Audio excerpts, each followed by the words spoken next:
ఇప్పుడే జీ5 app download చేయండి. చూడండి మీ ఫేవరెట్ టీవీ షోస్ ఎప్పుడైనా ఎక్కడైనా. ఏమైంది? ఏం చెప్పమంటావు వదినా? ఈ రోజు మా ఆయన ఎవరి మొహం చూసాడో ఏమో గాని ఇలా జరిగింది. అసలు ఎలా జరిగింది? ఏమైందంటే మీరు మాట్లాడకండి. నువ్వు చెప్పమ్మా.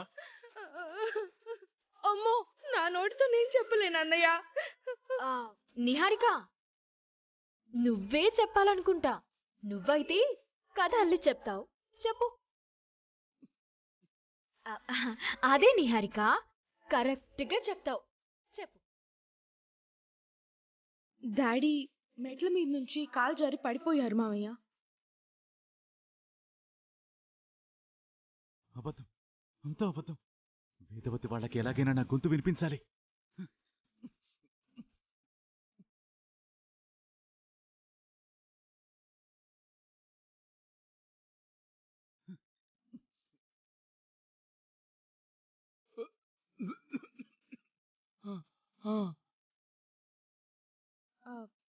అమ్మ కంగారు పడిపోయి ఫోన్ చేసింది.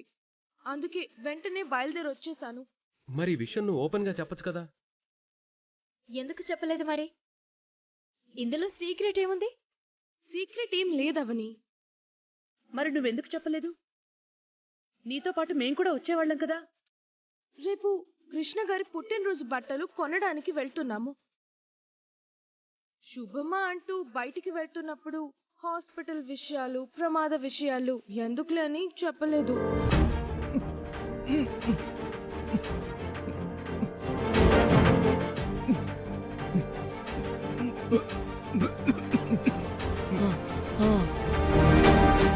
బాగా చలిగా ఉంది గౌతమి.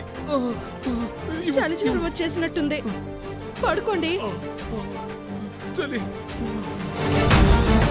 చలి. డాక్టర్ వచ్చారు కదా, ఏమన్నారు? బాగా రెస్ట్ తీసుకోమన్నారు.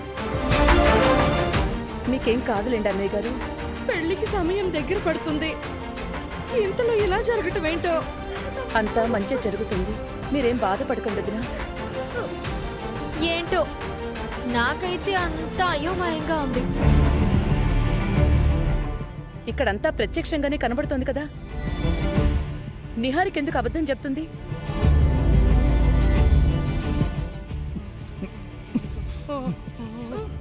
సరే వదినా, మేము బయలుదేరుతాం. సరే వదినా, పదండి. ఏదైనా అవసరం అయితే ఫోన్ చేయండి అమ్మా. అలాగే అన్నయ్య గారు. శేఖర్ గారు జాగ్రత్త మీరు. పదండి. పద.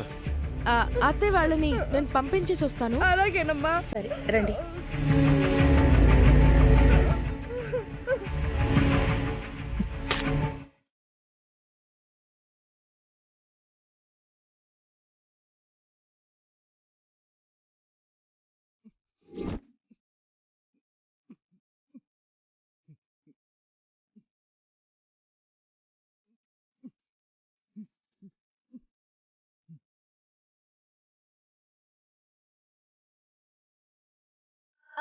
నేను తీస్తానులే బావా.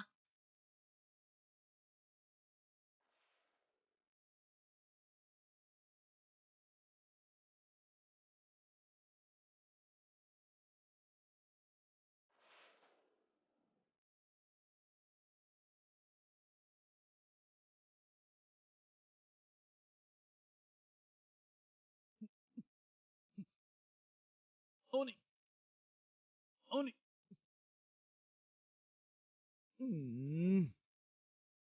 ఇదిగో.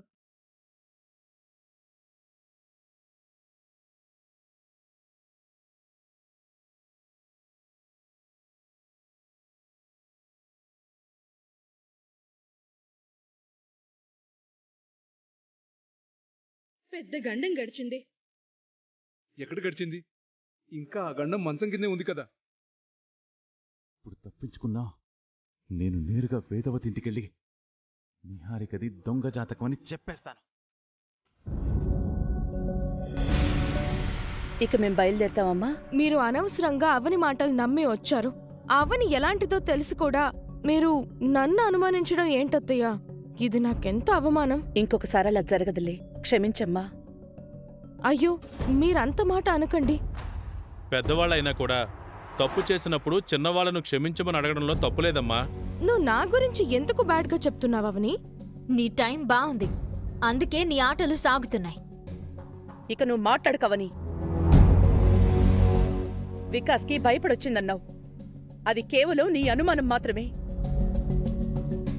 అవును, వికాస్ మీ ఇంట్లోనే ఉంటాడు కదా, మరి కనిపించట్లేదేంటి? Hello kit. రే, మంచి సౌండ్ పార్టీ బ్యాచ్ ఒకటి మాట్లాడుతోందిరా. డబ్బుల దగ్గర అస్సలు ఆలోచించరు. వాళ్ళు మత్తు పదార్థాలతో మత్తుగా మునిగి తేలితే చాలు. బయట పోలీస్ రైడింగ్ ఎక్కువ ఉంది కిట్టు, ఇబ్బంది పడతాం. రే, ఆ సంగతి నేను చూసుకుంటాను. నువ్వైతే మాల్ సిద్ధం చెయ్యి.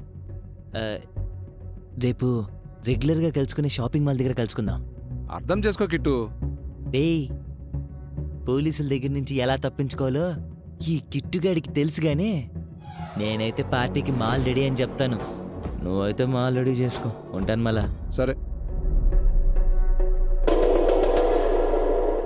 ప్రవృత్తి ఏదైనా అసలు వృత్తిని మర్చిపోకూడదు. రేపు ఈ కృష్ణగాడి కలెక్షన్ ఒక రేంజ్ లో ఉంటుంది. రేపు ఫుల్ డే బయటికి వెళ్ళిపోయి ఫుల్ పోటలు లేపేయాలి. పశువులు పశువులు పశువులు పశువులు పైసా పశువులు.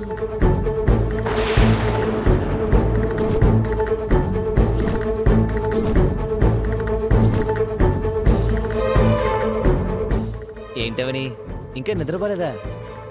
నువ్వు ఆ నిహారిక ఎప్పుడు ఏం చేస్తూ ఉంటారో అర్థం కాక నిద్ర రావడం లేదు. మాలంటున్నావేంటి? అదా, ఫ్రెండ్ ని షాపింగ్ మాల్ దగ్గరికి రమ్మన్నాను. కొడుకు సోమరిపోతూ సంస్కారం తెలియని వాడైనా తల్లిదండ్రులు తట్టుకుంటారు. మత్తు పదార్థాలు అమ్మేవాడని తెలిస్తే తల్లిదండ్రులు భరించలేరు. ఎవరి గురించి మాట్లాడుతున్నావు? అంతా వినాలి. ఆస్కార్ పర్ఫార్మెన్స్ లో వద్దు. నిన్ను చూస్తుంటే భయం వేస్తుంది. నీ వల్ల అత్తయ్య ప్రాణాలకు ఎప్పుడు ప్రమాదం కలుగుతుందోనని. మీ అన్నయ్యలా మీ తమ్ముడ్లా నువ్వు కూడా గౌరవంగా బతుకు బావా. 25 ఏళ్ళు ఒకలా పెరిగాం. ఇప్పుడు మరోలా బతకాలంటే కష్టంగా ఉంది. అయినా నువ్వు నాకు బుద్ధులు చెప్పకు. నీ పని నువ్వు చూసుకో, లేదంటే నీ బుద్ధులు ఆ దత్తమ్మకి చెప్పుకో. ఎవరినంటున్నావు? ఇంకెవరి గురించి? శ్రీకర్ గురించి, నీ కొంగుచాటు మొగుడు గురించి. ఎంతసేపు నీ చుట్టూరు తిరగడం తప్ప దేనికి పనికిరాడు. పొద్దున్నే లేచిన దగ్గర నుంచి అవని అవని అవని అంటూ అదే జపం. ఇదిగే మగాడంటే అలా ఉండకూడదు. అలా ఉన్నవాణ్ణి ఏమంటారో తెలుసా? ఆ డంగ్. బావా